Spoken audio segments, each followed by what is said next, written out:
This is the hack that every automation expert should consider. So basically, I built a backup workflow automation where at 10 p.m. a trigger would be followed, and from that trigger, all my active workflows and how you get the credentials, I will just show you in a minute. So we go to settings, we go to n8n API, and as you can see, you can create an API key, label anything n8n2, and you can set the expiration date to 7 days, 30 days. I am keeping 30 days. You can save, and you can don't copy mine, of course.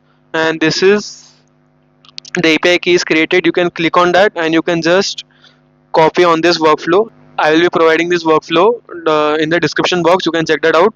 So you just have to paste the API key into here, into this box, and after that save, click on save, and after that you have to select the workflow, select get many, and select return all. And I'm telling you, only select the workflows that are published.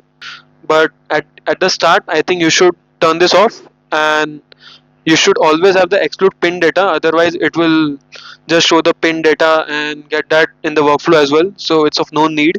So after that we have to use the switch case, and why I'm using the switch case, and we have to stringify all of the JSON nodes, and after that we are stringifying it because we have to convert it into JSON form, and you can use this convert to file. It is a n8n native feature, so you can convert to JSON, and you have to put the name as data. So we will be putting the name as data. Of course, it will be formatted into the data.json. So after that, you have to set it up Google Drive credentials. I will make a different video on that, on how to set it up. But you have to select file, upload, and the data, which we earlier used a data.json. We have to put the same name as data field name, and this is just for my clarification that, and this is a date up to which the workflows have been updated.